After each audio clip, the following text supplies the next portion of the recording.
एक गुरु का एक शिष्य अपने गुरु की तरह बनना चाहता था। गुरु भी अपने शिष्य को खुद से भी ज्यादा महान बनता हुआ देखना चाहते थे, इसीलिए उन्होंने सब तरह की शिक्षा उसे दी थी। लेकिन शिष्य को तो बहुत जल्दी बहुत बड़ा बनना था।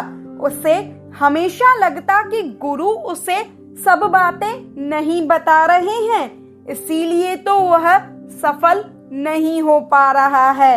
एक दिन उसने सोचा, क्यों ना मैं गुरु पर नजर रखूं और देखूं पूरा दिन वह क्या क्या कर रहे हैं।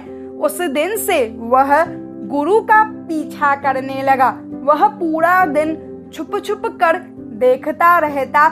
सुबह उठने से लेकर रात सोने तक गुरु क्या क्या करते थे, कहाँ जाते थे, कैसे ध्यान करते थे, कैसे भोजन करते थे, क्या बोलते थे, कैसे चलते थे, कैसे उठते बैठते और सोते थे, इन सारी गतिविधियों को शिष्य पूरा दिन छुप छुप कर देखता रहता। उसने भी वही सब करना शुरू कर दिया जो उसके गुरु पूरा दिन किया करते थे। उसने हर एक काम में गुरु की हूबहू नकल करना शुरू कर दी।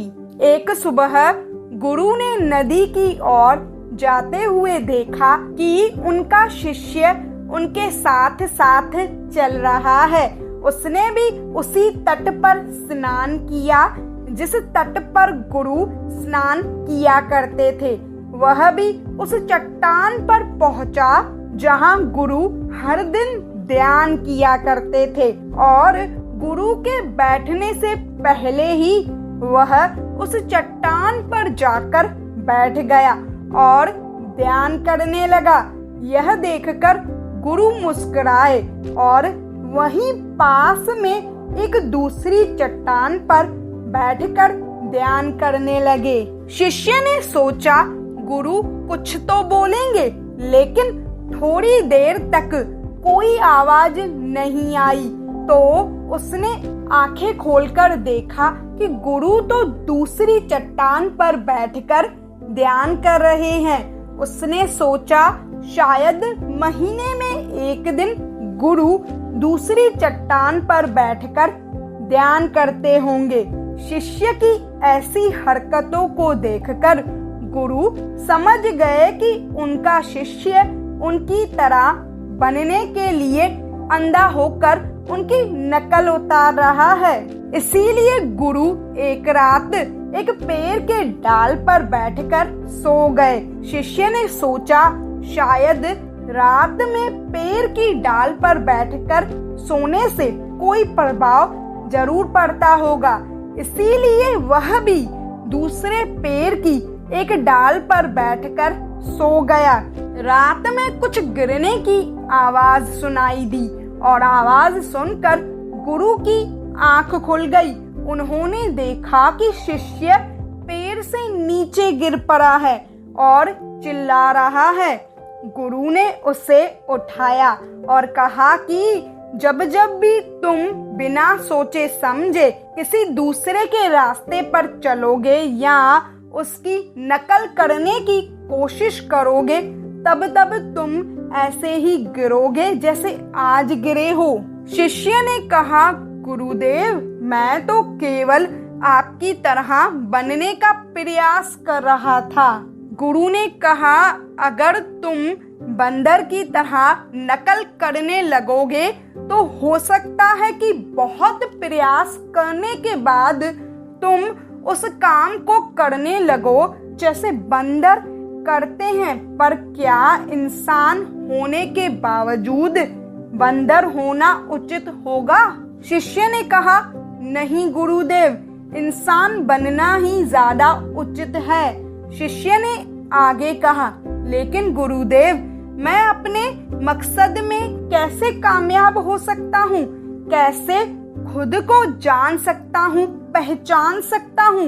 मैं तो बस यह जानने का प्रयास कर रहा था कि दिन भर आप क्या करते हैं। शायद मुझे इससे मेरे प्रश्नों का उत्तर मिल जाए, कोई रास्ता दिख जाए। गुरु ने कहा, जिस प्रकार शरीर को चलाने के लिए भोजन की आवश्यकता होती है, अगर भोजन शुद्ध और पौष्टिक है तो शरीर भी शुद्ध और ऊर्जावान बनेगा। शरीर को आसानी से बीमारियां नहीं घेरेंगी और वह मजबूत और स्वस्थ होगा। फिर हम जैसा चाहे शरीर से वैसा काम करवा सकते हैं। लेकिन अगर तुम सड़ा गला और बासी खाना खाओगे तो तुम्हारे शरीर के साथ क्या होगा? शिष्य ने कहा, हमारा शरीर बीमार पड़ जाएगा और कमजोर हो जाएगा। गुरु ने कहा, ठीक इसी प्रकार हमारे मन की भी शक्तियाँ होती हैं और इसमें इतनी शक्ति होती है कि इससे कुछ भी किया जा सकता है, कुछ भी बना जा सकता है, अपने आप को जाना जा सकता है, पहचाना जा सकता है। लेकिन इस मन की शक्तियों को नापा नहीं जा सकता, तोला नहीं जा सकता। शिष्य ने कहा, गुरुदेव आप तो इतने बड़े ज्ञानी हैं, ध्यानी हैं, इसके लिए आपके पास मन की शक्तियां हैं, उनका उपयोग भी आप कर सकते हैं। लेकिन हम करने का प्रयास करें तो कुछ भी नहीं होता। गुरु ने कहा, शक्तियां तो तुम्हारे पास भी हैं, जितनी मेरे पास और किसी और के पास है। शिष्य ने कहा, फिर गुरुदेव हम सब कामयाब क्यों नहीं हो पाते? हमारे जैसे बहुत से लोग हमेशा सफल नहीं हो पाते, आखिर ऐसा क्यों होता है गुरुदेव? गुरु ने कहा, क्योंकि मन की शक्तियों का लोग सही से उपयोग नहीं कर पाते, बल्कि मन की शक्तियाँ उनका उपयोग कर लेती है। जो मन की शक्तियों को समझ गया वह ज्ञानी बन गया। जिसने अपने मन की शक्तियों को एकत्रित करना सीख लिया, उसका जीवन आसान हो जाता है। फिर वह अपने जीवन में जो भी चाहता है उसे हासिल कर लेता है। शिष्य ने गुरु से कहा, क्या आप मुझे अपने मन की शक्तियाँ दिखा सकते हो? मैं इन्हें समझ नहीं पा रहा हूँ। गुरु ने कहा, बिल्कुल, मैं तुम्हें तुम्हारे मन की शक्तियाँ दिखा सकता हूँ, लेकिन इसके लिए तुम्हें मेरा एक काम करना होगा। क्या तुम मेरा काम कर सकोगे? शिष्य ने कहा, हाँ गुरुदेव, आप बताइए तो सही, मैं जरूर आपका काम कर दूंगा। करना क्या है मुझे? गुरु ने कहा, काम ज्यादा मुश्किल नहीं है, बस तुम्हें करना इतना है कि अपने मन में उठने वाले विचारों को एक एक लकड़ी के समान समझना है और हर एक विचार के उठने के साथ एक लकड़ी को उठाकर उस कुटिया के अंदर रख देना है। और यह काम तुम्हें अगले 1 महीने तक करना है। ध्यान रहे, विचारों के लिए एक लकड़ी का होना बहुत आवश्यक है, ताकि तुम्हारा कोई भी विचार छूट ना जाए। और एक और काम करना, अपने उन विचारों की लकड़ियों को जो तुम्हें ध्यान और ज्ञान प्राप्त करने के बारे में आए, उन्हें कुटिया के बाहर ही रखना। शिष्य ने कहा, जो आज्ञा गुरुदेव, आपने जैसा कहा है मैं वैसा ही करूँगा। इसके बाद शिष्य ने अपने विचारों को देखना शुरू कर दिया और जब भी उसके मन में कोई विचार उठता, वह तुरंत जाकर एक लकड़ी उठाकर कुटिया के अंदर रख देता।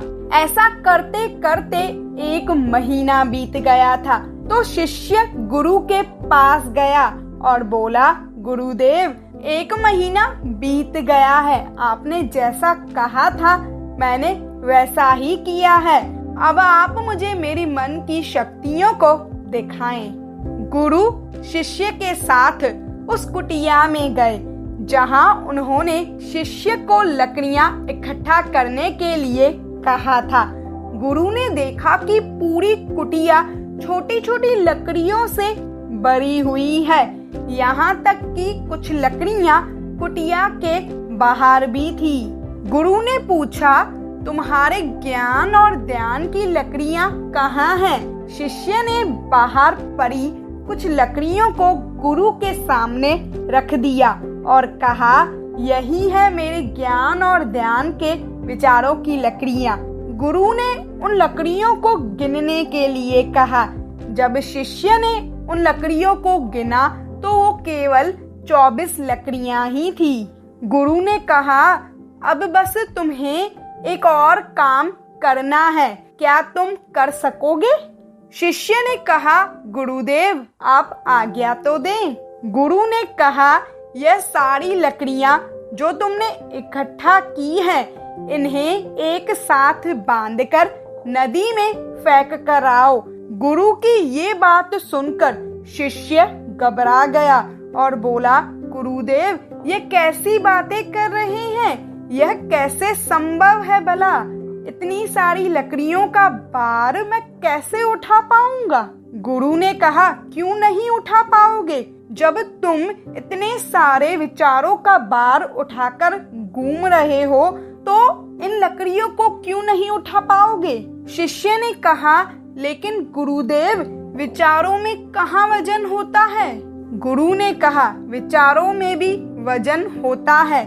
देखो, तुम्हारे फालतू के विचारों के बोझ के तले तुम्हारे काम के विचार, ज्ञान और ध्यान के विचार कितने कम हैं। तुमने अपने मन की सारी शक्तियां इन बेकार के विचारों में लगा रखी है जो इस कुटिया में बड़ी पड़ी है, और सिर्फ 24 लकड़ियों के सहारे तुम ध्यान और ज्ञान को प्राप्त करना चाहते हो। शिष्य को अपनी गलती का एहसास हुआ। उसने कहा, आप ठीक कह रहे हैं गुरुदेव, लेकिन अब मुझे करना क्या है? गुरु ने कहा, अगर तुम अपने ज्ञान और ध्यान की तरफ बढ़ना चाहते हो, अगर यही तुम्हारा लक्ष्य है, तो इन फालतू के विचारों को नदी में बहा दो। शिष्य ने कहा, लेकिन गुरुदेव इतनी सारी लकड़ियों को एक साथ मैं अपने सर पर नहीं उठा पाऊंगा। गुरु ने मुस्कुराते हुए कहा, तो एक एक करके फेंक दो। 1 महीने में, 2 महीने में, 1 साल में, 2 साल में, जितना भी समय लगने दो, लेकिन इन फालतू के विचारों को अपने मन से निकालकर फेंक दो। याद रहे, एक विचार छूटने पर सिर्फ एक लकड़ी को ही नदी में फेंकना है। शिष्य ने जिन लकड़ियों को सिर्फ 1 महीने में इकट्ठा कर दिया था, उन्हें फेंकने में उसे 3 साल का समय लग गया। एक विचार के छूटने पर वह एक लकड़ी को फेंक देता और अब उसके पास सिर्फ ज्ञान और ध्यान वाली 24 लकड़ियां ही शेष बची थी। अब उसके मन की पूरी शक्ति सिर्फ ज्ञान और ध्यान प्राप्त करने में ही लगी हुई थी। कोई भी बेकार का विचार उसके मन में शेष नहीं बचा था।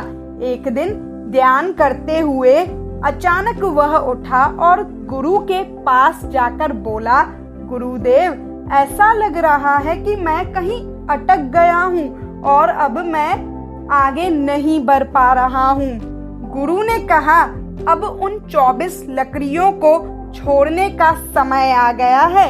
छोड़ दो उन 24 लकड़ियों को भी। शिष्य को उन 24 लकड़ियों को छोड़ने में करीब 1 साल का समय लग गया और जब उसने नदी में आखिरी लकड़ी को छोड़ा तो वह वहीं पर बैठ गया और बैठा ही रहा। सुबह से शाम हो गई तो गुरु उसे ढूंढते हुए नदी पर आए। शिष्य की आंखों में देखकर ही गुरु समझ गए कि वह संपूर्ण शांति में खेल रहा है। शिष्य ने गुरु की तरफ देखा, लेकिन किसी ने भी कुछ नहीं बोला और दोनों एक दूसरे की तरफ देखते हुए चुपचाप वहां से चले गए। दोस्तों, हमारी शक्ति लाखों करोड़ों विचारों में बिखरी पड़ी है। इसमें से कुछ अच्छे विचार हैं तो कुछ बुरे विचार हैं। हमें अपने अच्छे विचारों को पकड़ना है, क्योंकि अगर हमने अपने अच्छे विचारों को नहीं पकड़ा तो तुरंत बुरे विचार हमारे मन पर कब्जा करना शुरू कर देंगे और हम नकारात्मकता की ओर बढ़ते चले जाएंगे। गौतम बुद्ध कहते हैं कि जब भी अपने मन में कोई अच्छा विचार आए तो तुरंत उस विचार को पकड़ लो और उस पर काम करना शुरू कर दो। मन की शक्तियों का उपयोग करना बहुत ही आसान है, बस हमें उस पर ध्यान देना है जो हम करना चाहते हैं। लेकिन हम एक समय पर बहुत सी चीजों पर ध्यान देने लगते हैं, जिससे हमारा मन डिस्ट्रक्टिव होने लगता है और हमारे मन की सारी शक्तियां बिखर जाती है।